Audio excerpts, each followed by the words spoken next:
따뜻한 감성, 차가운 이성, 정확한 분석이 함께합니다. 뜨거움과 따뜻함이 함께하는 시간, 신율의 출발 새 아침. 신율의 출발 새 아침 3부 순서 시작합니다.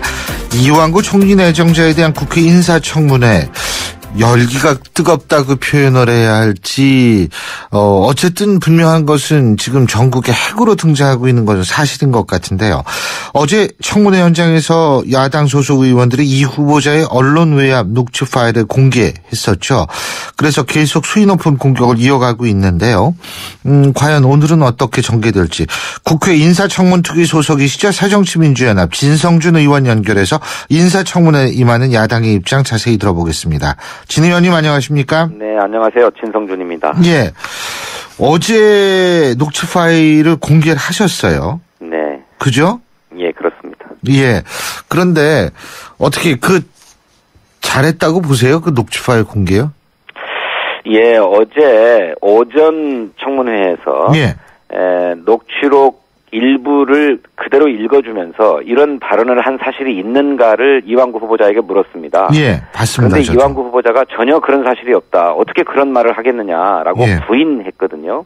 예. 그래서 오후 청문회에서 이 점을 분명하게 확인하고자 했는데 새누리당이 공개 회의에서의 공개는 물론 이려니와 비공개 회의, 그러니까 후보자와 청문위원들만이 참석하는 비공개 회의에서 확인을 하자고 해도 그것마저 거부했기 때문에 예. 공개가 불가피했습니다.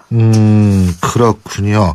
근데 어제 그것이 이제 전체 다 들어보셨어요? 그 녹취 파일이요? 네, 들어봤습니다. 들어봤는데 지금 문제되는 부분은 다 나온 겁니까? 더 있을 수도 있습니다. 더 있을 수도 있다. 네.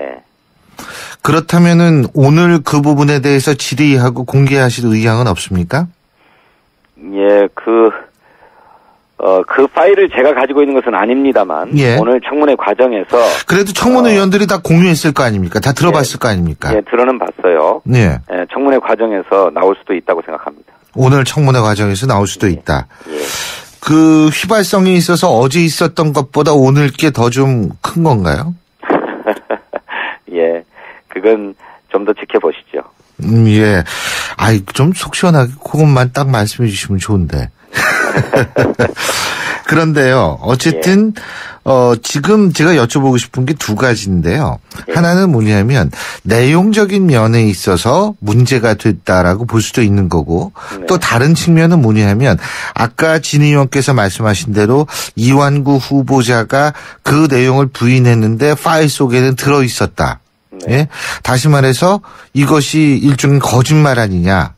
이런 식의 문제가 제기될 수도 있고, 둘 중에 어떤 것이 더 문제라고 보십니까?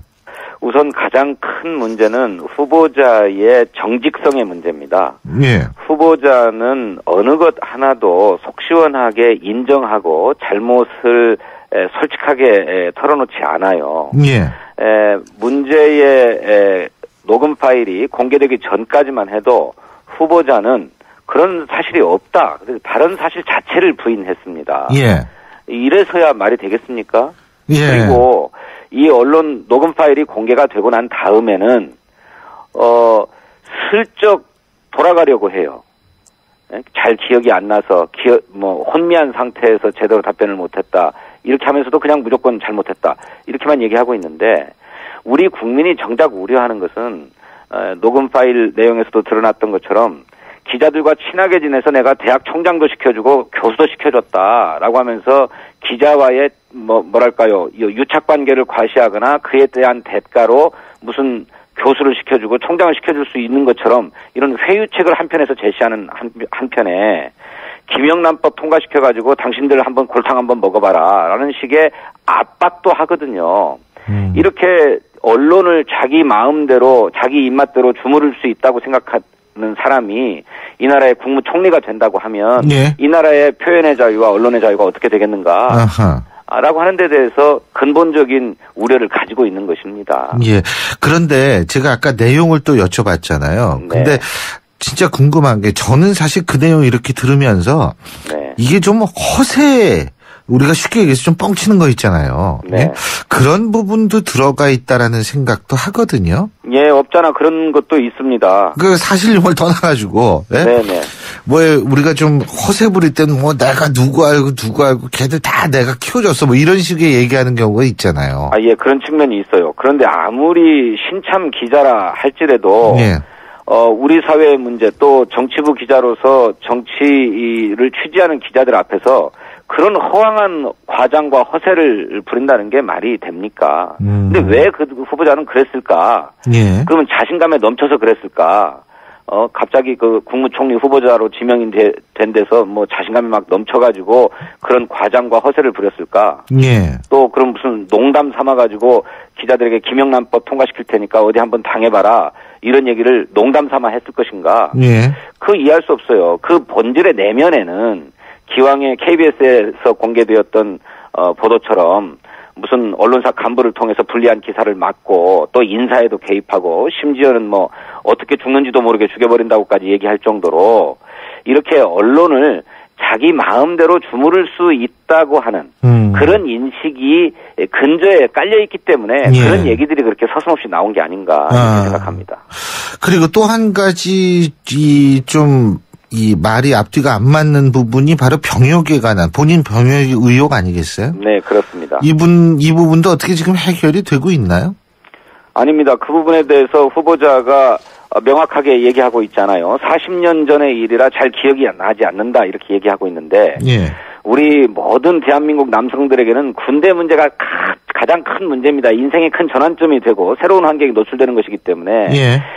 그 신체검사 통지를 받은 때로부터 신체검사를 받는 과정 그리고 입대하는 과정 또 전역에 이르기까지 모든 것이 평생의 기억에 남아있죠. 오죽하면 군대 얘기를 평생 한다고 하지 않습니까? 그렇죠. 예, 그래서 뭐 40년 전 일이라 기억이 나지 않는다라고 하는 얘기는 전부 믿기 어려운 얘기인데 예. 문제는 이렇게 병역 의혹이 제기되었음에도 불구하고 50년 전에 엑스레이까지 챙겨가지고 다니는 분이 정작 당신의 병적 기록표는 꼼꼼히 한번 읽어보지도 다 아는 것 같다는 것입니다. 예. 그거 한 번만 읽어보면 71년도 현역 판정 받았을 때는 서울에서 받았고 예. 예, 수도 육군병원에서요. 예.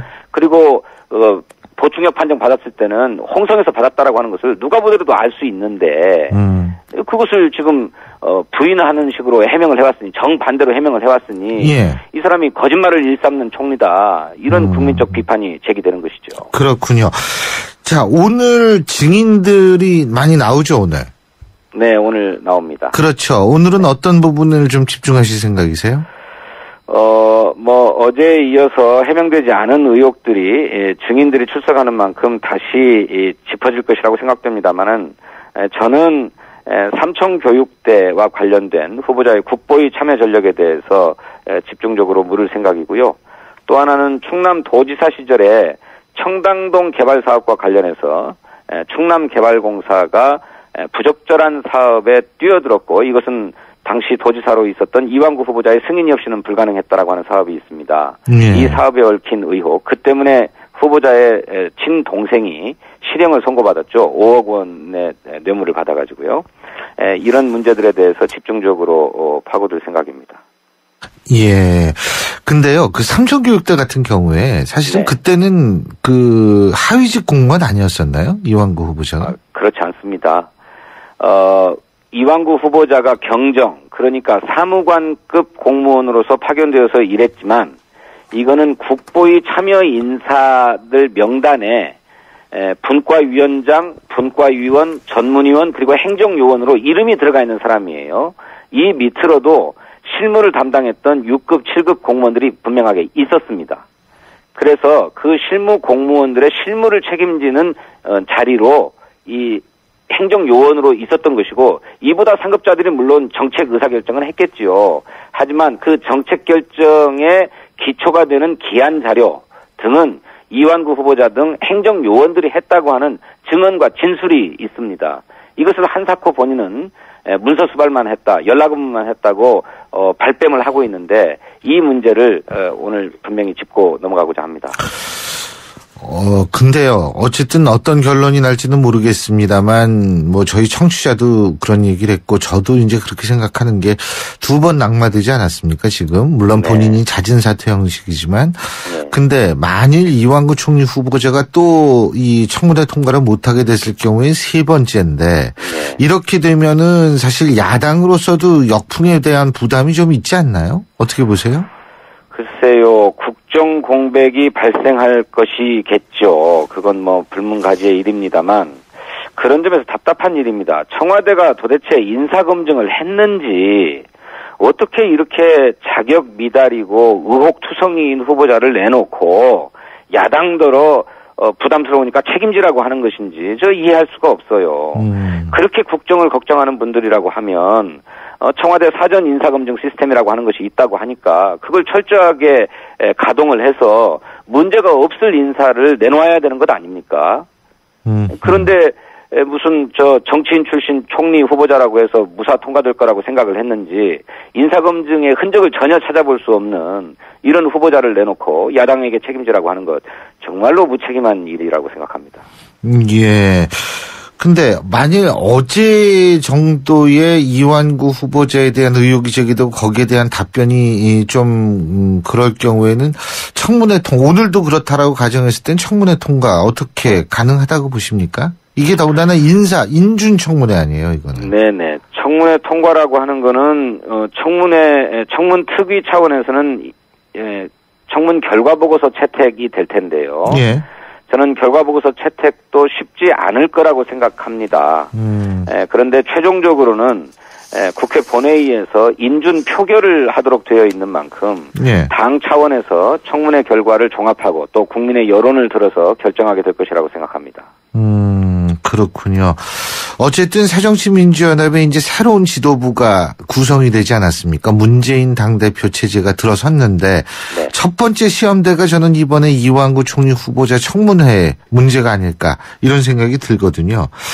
근데 사실 당내 입장을 이렇게 보면은 문재인 당대표 이 첫 행보부터 당내에서 여러 가지 다른 얘기가 나오는 것 같아요. 예를 들면 박정희 전 대통령, 이승만 전 대통령 묘역 참배라든지 이런 부분은 어떻게 보세요? 그 두 전직 대통령 묘소를 참배하는 것과 관련해서 당내에서 찬반 논란이 있었고 있는 게 사실입니다. 하지만 새롭게 선출된 신임 당 지도부가 국민 통합 차원에서 또 불필요한 역사 논쟁이라고나 해야 할까요? 이념 논쟁이라고나 해야 할까요? 그런 것을 미연에 방지한다는 차원에서 참배했다는 것을 이해합니다. 어제 우리 정청래 최고위원께서 과도한 비유로 저희 방송에서 하셨어요. 비판하신 것도 들었습니다만 그런 의견도 한편에서 있을 수 있다고는 생각합니다. 하지만 신임 지도부가 논란을 미연에 방지하고 국민 통합을 기한다는 차원에서 참배한 것 그것도 지도부로만 딱 국한했지 않았습니까? 이해할 수 있는 일이라고 생각합니다. 근데 입장 차이가 물론 있는 것은 당연하지만 이 입장 차이가 갈등으로 번지면 안 되거든요, 당내. 그렇지 않습니까? 그렇게까지는 별의 사안이 아니라고 생각합니다. 이번뿐만이 아니고 여러 가지 사안에서 앞으로의 어떻게 분열보다는 통합적으로 나가야 된다는 당위로. 근데 그 밖에서 볼 때는 좀 그렇지가 않거든요. 지금 새정치민주연합 상황을 볼 때. 그렇습니다. 지금 우리 당의 첫 번째 과제는 당내 통합을 실현하는 일입니다. 지난 전당대회 과정, 경선 과정에서 상당한 갈등과 분열상이 나타났기 때문에 이걸 어떻게 원만하게 통합할 것이냐 하는 것이 과제인데 문재인 당대표가 경선 과정에서도 누차 공약했고 또 지도부에 취임하고 나서도 공약했던 것처럼 그야말로 용광로 정당을 만들겠다라고 하는 입장에서 탕평 인사도 구사하고 또 공정한 공천 시스템을 구축해서 그런 당내 분열과 갈등의 요소를 없앨 것이라고 생각합니다. 실제로 첫 번째 인사가 단행됐는데 비서실장과 대변인의 이른바 친노 측근 인사가 아닌 분들을 기용한 것도 바로 그런 의지를 보여줬던 게 아닌가 이렇게 생각합니다. 사무총장이 중요하겠죠. 근데 뭐니 해도. 예.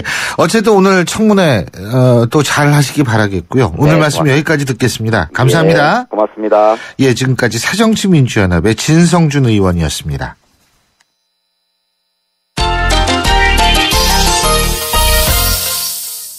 스포츠 소식 알아보겠습니다. 경향신문 김세훈 기자 연결합니다. 김세훈 기자? 네, 안녕하세요. 안녕하세요.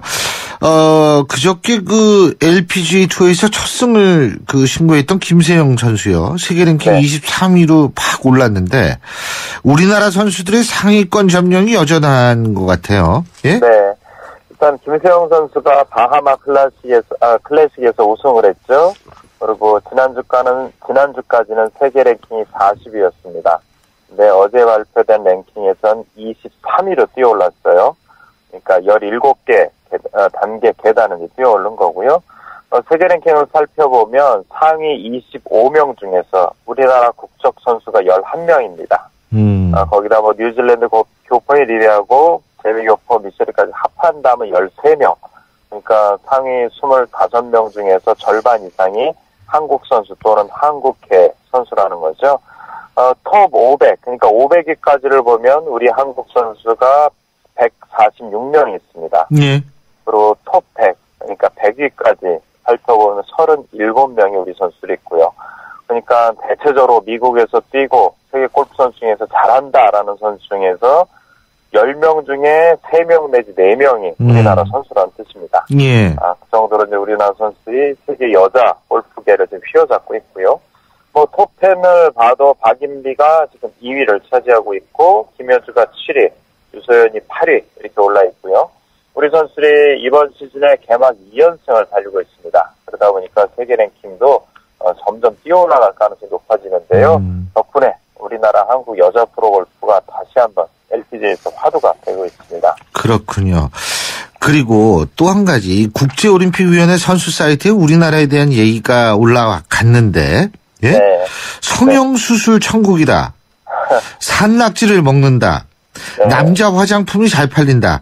물론 사실은 사실이죠. 그런데 문제는 이게 어떤 뉘앙스를 갖고 있느냐에 따라서 달라지는 거 아니겠어요? 그렇습니다. 예. 네, 국제올림픽위원회가 운영하는 홈페이지에 선수들이 주로 가는 허브 사이트가 하나 있는데요. 예. 그 사이트에서 평창올림픽 개최해진 한국에 대해서 모를 수 있는 거 11가지를 소개하겠다. 이런 내용이 왔는데, 그중에 우리나라 여자 골프가 세계 최고다. 과학적으로 잘 만들어진 한글도 있다. IT 강국이다. 이런 얘기는 좋은데요. 그 외에 다른 얘기들이 조금 우리의 기분을 약간 좀 상하게 합니다. 말씀드린 대로 성형수술. 첨단 기술이 왕이라면 성형수술은 왕위 계승자다. 이런 표현을 쓰는 약간 좀 비아냥거린 게 없지는 않죠. 그러면서 우리나라 여성 5명 중에 1명이 성형수술을 받았다. 이런 얘기를 했고요. 또 우리나라가 소개팅을 많이 한다. 미혼자들이 일주일에 2번 하는 경우도 있다. 이런 얘기도 했고, 우리나라가 남자 화장품이 잘 팔리고 남자들이 화장을 잘한다. 남자 화장품이 차지하는 비중이 20%다. 이런 얘기도 있고요. 또 하나는 음식 얘기 중에 이제 산낙지가 올라왔는데, 사실 외국인들이 좀 거부감을 느끼는 음식이잖아요. 네. 근데 한국에서는 산낙지를 살아있는 채로 그대로 잘라서 먹는다. 이런 얘기를 했습니다. 그러니까 전체적으로 없는 얘기를 지어낸 건 아닌데요. 우리가 보기에 좀 마음이 상할 수도 있고, 또 몇몇 개는 우리 한국을 좀 비하할 때 나오는 소재들 좀 있죠. 그래서 그런 점에서 조금 마음이 상하긴 합니다. 근데 산낙지 맛있거든요. 제가 볼 때는 네. 산낙지 참기름 버무려가지고 외국 사람들 먹으라 그러면은 맛있다 그럴 거예요. 제가 거의 그건 확신합니다. 참기름은 유럽 애들이 참 잘 먹거든요. 네. 아시다시피 외국 사람들이 오징어나 이런 류를 날거로 먹는 건 상당히 좀 부담스러워하긴 하죠. 일단 말씀하신 대로 먹어보면 생각이 좀 달라질 예, 유럽 사람들 제가 볼 때 입맛에 맞을 것 같은데, 예, 한번 권해보고 싶은 식단이네요. 오늘 말씀 여기까지 듣겠습니다. 고맙습니다. 네, 고맙습니다. 예, 지금까지 경향신문 김세훈 기자였습니다. 출발 새 아침은 청취자들의 참여를 기다립니다. 짧은 문자 50원, 긴 문자 100원의 문자 서비스 혹은 트위터 YTN 알스파트로 함께해주세요. 참여하신 분들 중 몇 분을 선정해 준비한 선물을 보내드립니다.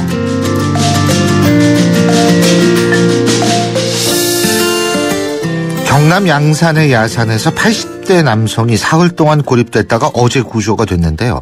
등산객의 목숨을 구한 건 번개라는 이름의 인명구조견이었습니다.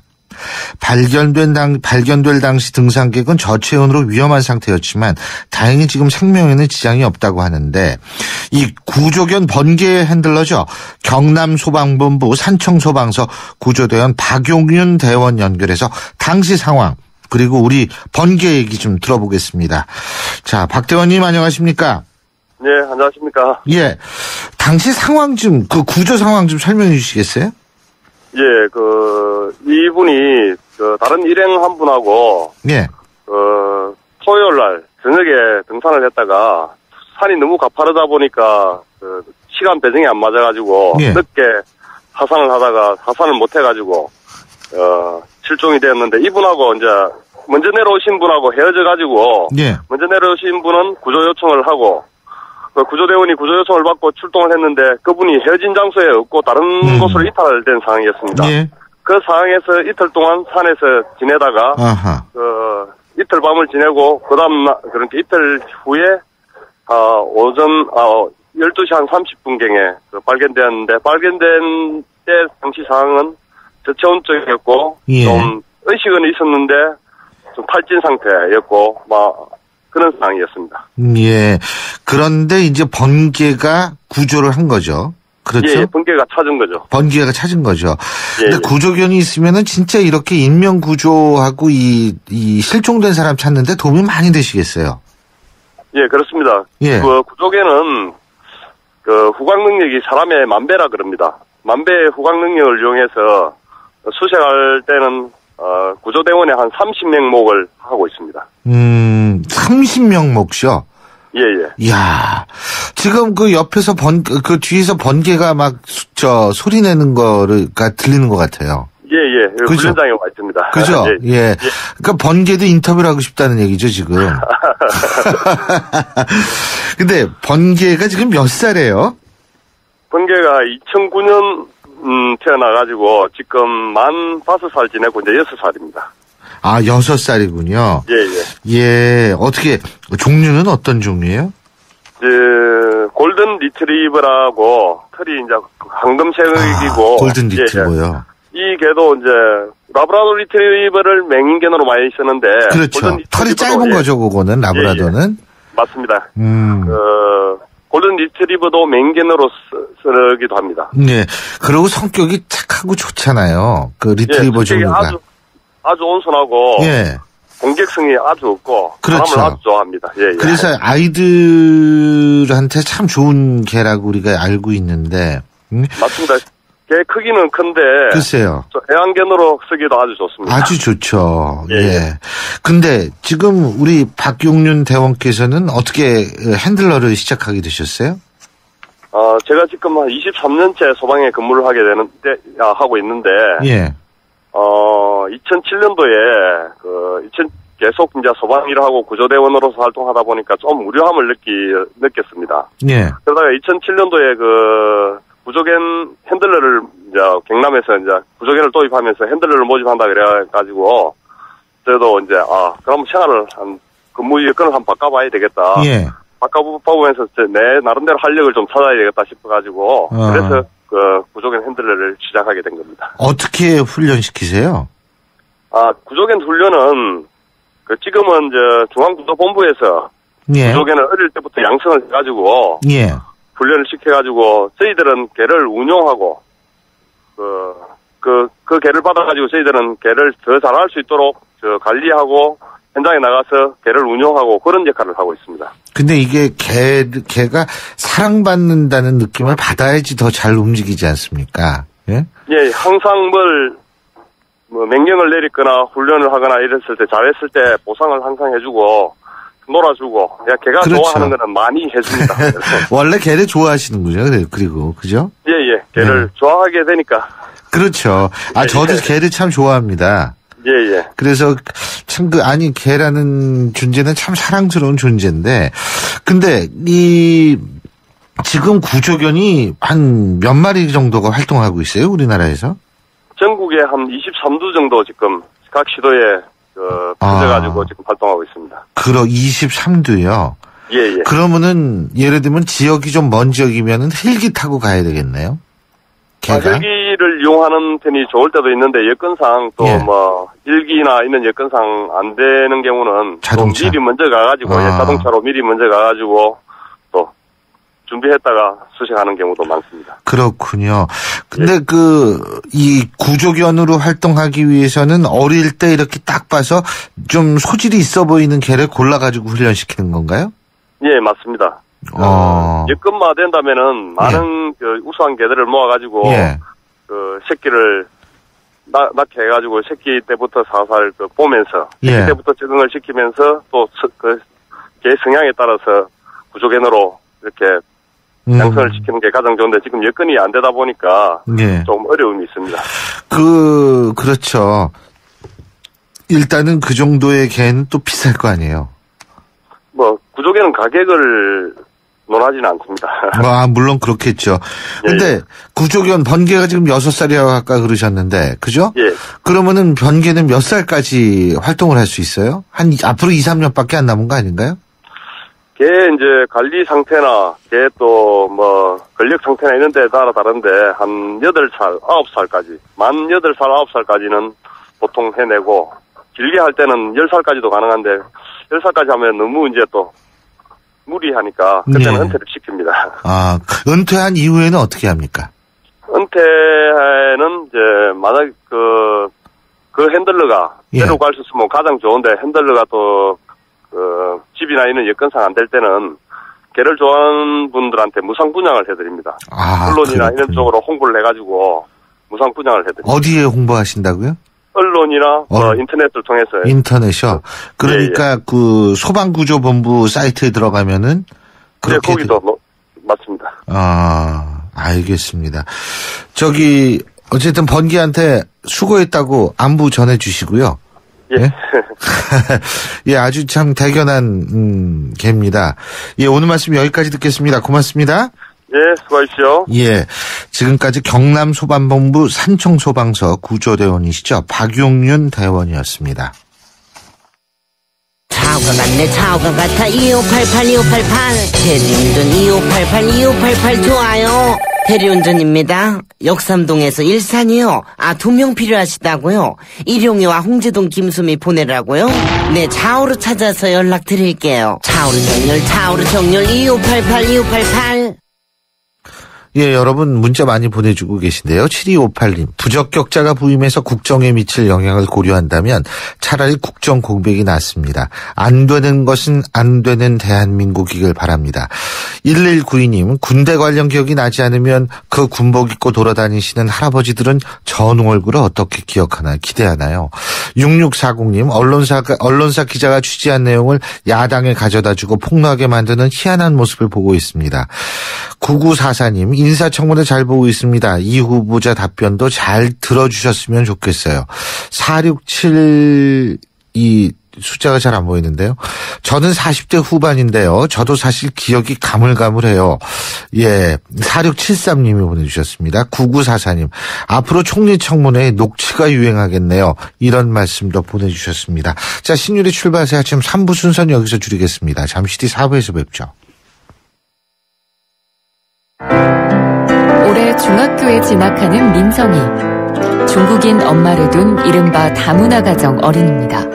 한때는 한글이 서툴러 친구들과 어울리기가 힘들었지만 이제는 의젓한 중학생이 될 날을 기다리고 있습니다. 하지만 민성이네 형편으로는 새 교복을 사 입는다는 게 큰 부담입니다. 여러분의 정성으로 교복을 선물하시면 어떨까요? 민성이와 같은 많은 아이들이 새 학년을 보다 밝게 시작할 수 있을 겁니다. 2015 YTN 라디오 연중 캠페인 함께 들어요 대한민국 기아대책과 함께합니다.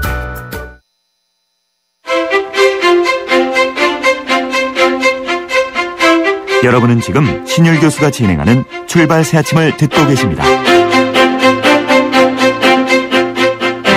신율의 출발 새 아침 4부 순서 광고 듣고 시작합니다.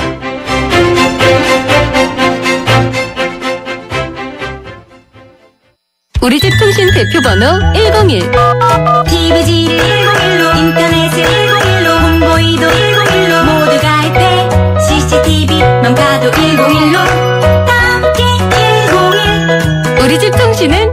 1로 모두 다 해결해요. LG U+. 피자, 가격이냐 맛이냐 그것이 문제로다. 광수씨, 피자헛에선 둘 다 포기하지 마세요. 크랩시림프, 포테이토 소시지, 치즈, 갈릭 불고기 5천만이 사랑하는 토핑만 올려 더 맛있는 피자. 두 판 주문 시 한 판 9,900원. 피자헛.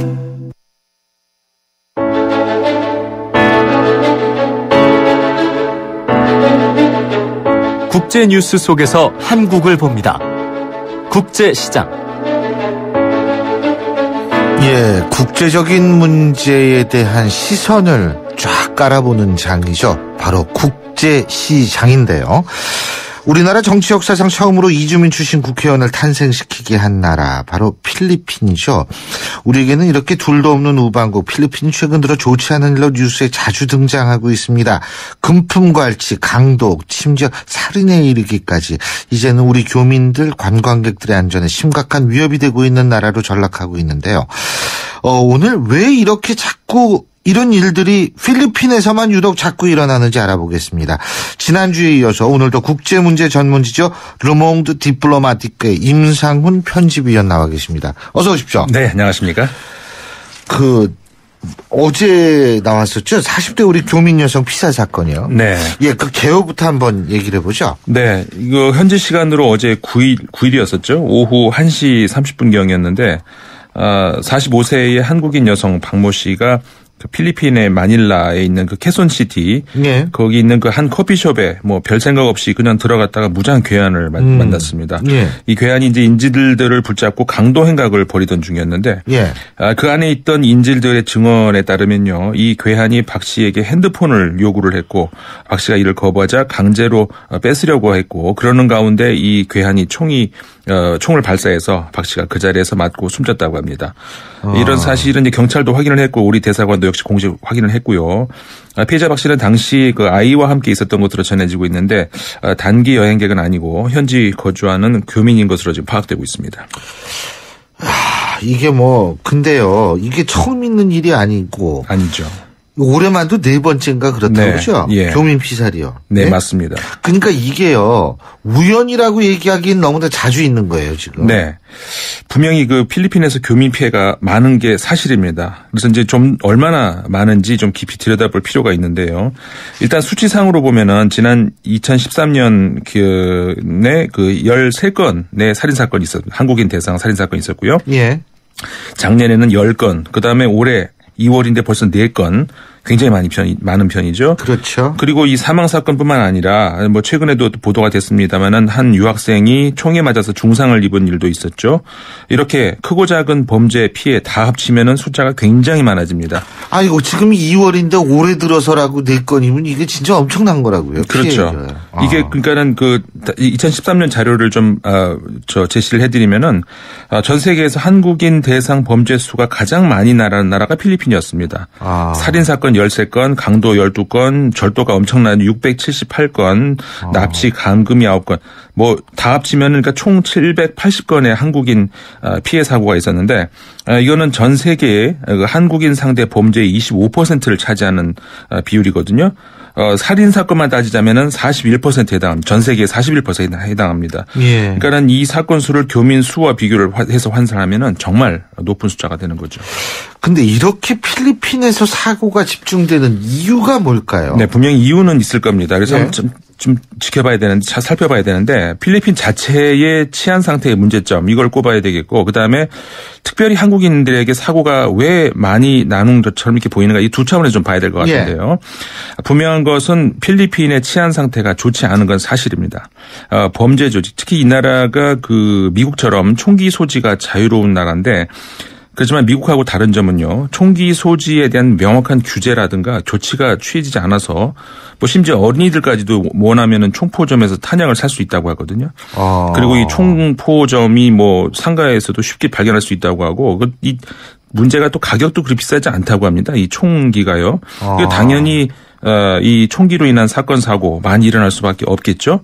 거기에 비해서 필리핀 경찰의 치안 능력이 상당히 지금 떨어진다는 평가고요. 그래서 그 부유층의 경우는 경찰을 믿지 못하고 자체적으로 이 고용한 경비대를 운용하는 그런 경우가 많이 있는데 한마디로 법치 국가의 근간이 흔들리고 있다는 거죠. 그러니까 당연히 빈곤층의 경우 그리고 또 외국인의 경우는 치안의 보호를 받지 못한다는 그러니까 당연히 그 범죄의 표적이 되면 쉬운 그런 결과가 된다는 거죠. 근데 그렇게 치안이 불안하다 하더라도 우리나라 이 교민이나 관광객들이 집중되는 이유는 그걸로 설명은 안 되잖아요. 그렇죠. 그 점을 좀 이렇게 지켜봐야죠. 한번 살펴보자면요. 우리나라 사람의 피해가 가장 많은 건 사실입니다. 하지만 그 필리핀에 있는 관광객 수를 좀 자세히 들여다보면은 역시 우리나라 한국인 관광객이 또 가장 많거든요. 2011년 기준으로 보니까 우리나라 한국인 관광객이 필리핀에 다녀간 관광객이 83만 명입니다. 근데 미국이 56만, 일본이 34만, 중국이 22만. 그러니까 결국 우리나라 관광객 수가 전체 필리핀 관광객 수의 24%를 차지하고 있다는 거죠. 예. 그래서 이 결과를 이만 놓고 보자면은 좀 전에 말씀드렸던 그 필리핀에서 발생한 범죄 수 중에서 한국인 피해가 차지하는 비율 아까 25%라고 말씀드렸는데 거의 유사한 숫자인 거죠. 예. 물론 그 현지에 거주하고 있는 교민을 빼고 여행객에 대한 자료지만 어쨌든 간에 이 한국 관광객이 많기 때문에 치안이 열악한 필리핀에서 한국인 피해가 많아지는 건 어떻게 보면 좀 당연한 일일 수가 있고요. 첫 번째 거는 그 얘기를 할 수가 있고 예. 그다음에 또 하나가 이제 현지 교민들의 이야기를 좀 이렇게 취재를 해보면요. 필리핀들에게 한국인들은 돈이 상당히 많은 그러니까 현금을 많이 가지고 다니는 사람들로 인식이 되고 있다는 겁니다. 심지어 한국인을 ATM 그러니까 이 자동 금전 출납기 그렇게 부른다고 할 정도거든요. 그러니까 얼마나 필리핀에서 한국인들이 그 범죄의 타깃이 되고 있는지 알 수가 있는 거죠. 그렇군요. 근데 중요한 것은 또 하나는 뭐냐면 과연 필리핀에서 일어난 한인 상대 범죄들이 모두 필리핀 사람들에 의한 것이냐 이것도 사실 분명히 짚어봐야 되거든요. 맞습니다. 굉장히 중요한 문제입니다. 그 우리나라가 보통 그렇게 되면은 이제 필리핀 사람을 싸잡아서 욕을 하게 되는데 이번에 박모 씨 사건에 대한 국내 언론들의 보도를 우리 잘 살펴보면요. 올해 벌써 4번째다. 이런 보도가 우리가 접하게 되는데 이건 마치 4건 모두 필리핀인들에게 한국인들이 당했다는 듯한 그런 뉘앙스를 풍기거든요. 근데 사실 알고 보면 그중에 2건은 한국인 형제들 간의 다툼인 비극이었습니다. 그러니까 필리핀인이 관련된 그 범죄는 아니었다는 거죠. 그리고 이 피해 사례들을 잘 들여다보면은 그 안에 그 가해자 중에서 한국인들이 상당수 좀 끼어 있다는 거 그걸 또 우리가 알 수가 있는 겁니다. 지금 0312님이 이런 문자를 보내주셨어요. 필리핀 교민들을 싸잡아서 이야기하는 것은 절대 아니지만 우리나라에서 범죄를 저지르고 필리핀으로 가는 분들이 많더라고요. 네. 이런 문자 보내주셨는데. 정확한 지적이십니다. 그러니까는 또 하나 이제 제가 통계를 하나 드리면요. 2013년 통계인데 국내 범죄자들이 도피처로 삼은 나라 1위가 중국이고요. 2위가 미국, 그다음에 3위가 필리핀으로 나옵니다. 그러니까 앞에 두 나라는 워낙 땅덩이가 크니까. 그렇죠. 한국 커뮤니티가 발달해 있고 나라는 그걸 이해할 수 있는데 3위가 이 필리핀이라는 거 이게 시사하는 바가 크지 않겠습니까? 그래서 이제 우리나라 경찰이 그래서 이제 필리핀에 이른바 그 코리안 데스크라고 하는 걸 설치하고 치안 업무를 도울 정도로까지 이거는 제 개인적인 소견입니다만은 현지 그 범죄 예방 측면도 있지만 한국인 범죄자의 그 필리핀 도피와도 무관하지 않을 것이다. 이런 생각을 할 수밖에 없습니다. 누군 그러더라고요. 필리핀에서 섬에 한 달씩만 살아도 100년을 살 수 있다든가 하면 엄청나게 오래 살 수 있다고 그 정도로 필리핀이 섬도 많고 아마 그래서 그런 모양이고. 근데 또 한 가지는 무비자 입국도 가능하고요. 그렇죠. 그리고 아까도 말씀하셨지만 총기 소유가 자유롭고 그러니까 결국은 국내 범죄자들이 이제 쉽게 갈 수 있는 것 아닌가 이런 생각이 드는데 어쨌든 지금 필리핀 그래서 이 관광객들도 강도로 당하는 경우가 있는 모양이더라고요. 네, 그렇죠.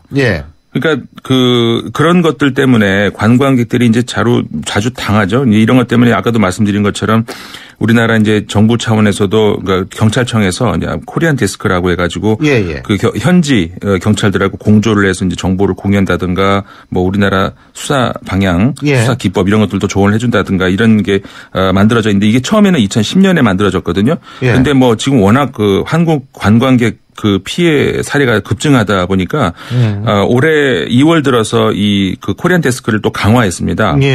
그래서 경찰도 추가 파견하고 또 필리핀 그 경찰에다 현장 감식이라든가 뭐 과학 수사 기법 이런 것들 전수해주는 이런 역할을 좀 하고 있는데 뭐 어쨌든 간에 좀 이게 얼마나 결과를 보여줄지는 모르겠습니다만은 어쨌든 좀 지켜봐야 되겠죠. 그렇죠. 그런데 어쨌든 우리 입장에서 볼 때 뭐 예를 들면 교민은 교민 나름대로의 자구책을 만든다든지 네.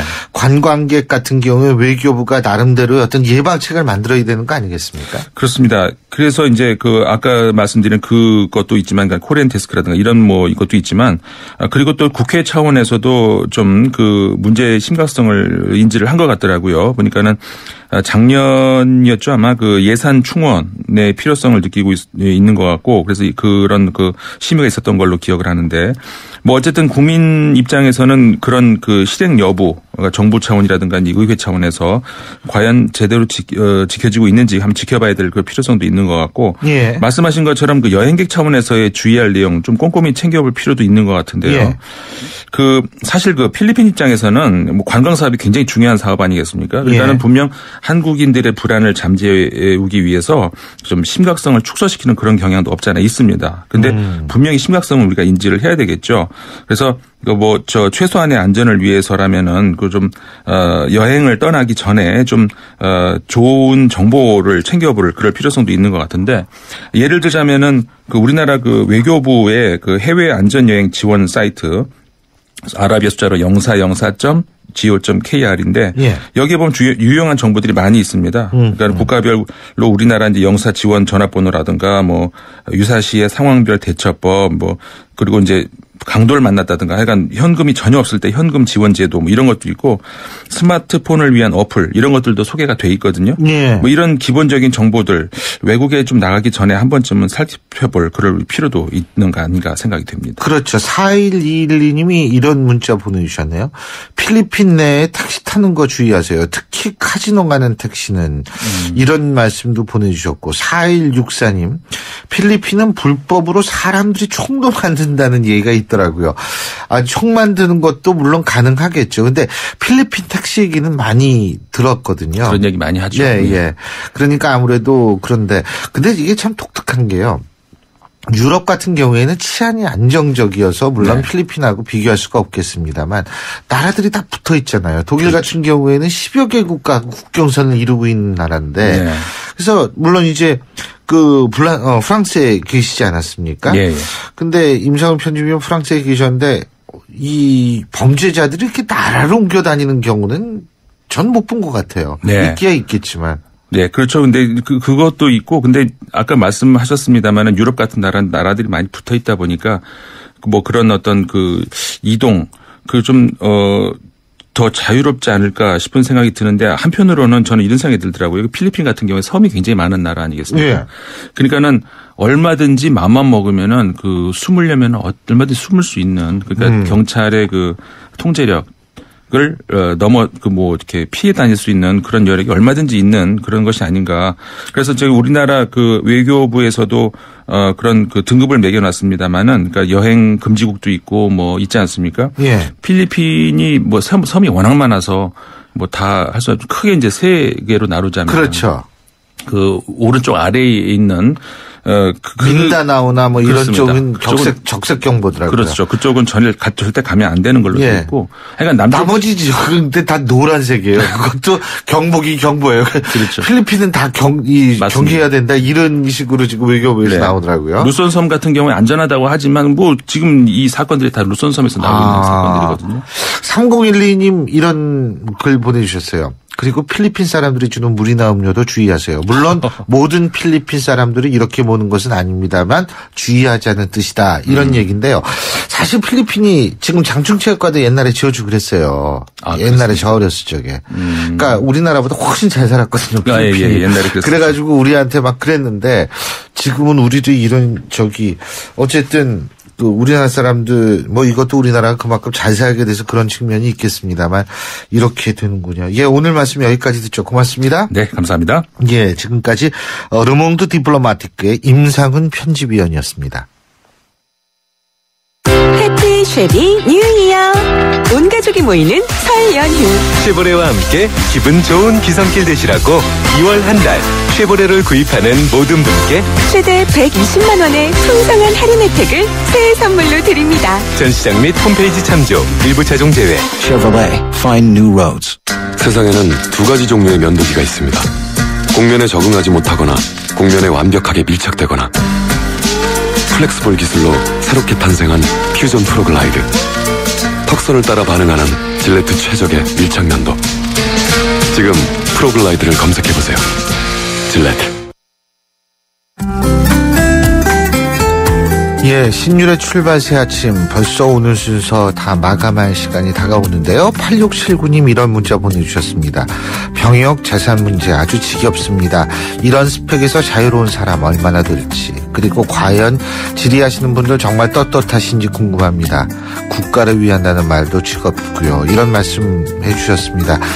물론 지금 사실 많은 국민들의 관심은 이한구 국무총리 후보자에 대한 청문회에 가 있습니다. 그런데 오늘 이제 잠시 후면은 또 청문회가 열리게 되죠. 그 청문회 오늘 이완구 후보자는 어떤 답변을 할지 저도 궁금해집니다. 어쨌든 중요한 것은 이런 과정이 보다 나은 대한민국, 보다 깨끗한 대한민국, 보다 정확한 대한민국, 보다 정직한 대한민국이 되기 위한 하나의 과정이라는 생각을 갖습니다. 신율의 출발새 아침, 오늘 순서는 여기서 줄이겠습니다. 전 내일 아침 7시 15분에 여러분 다시 찾아뵙죠. 고맙습니다.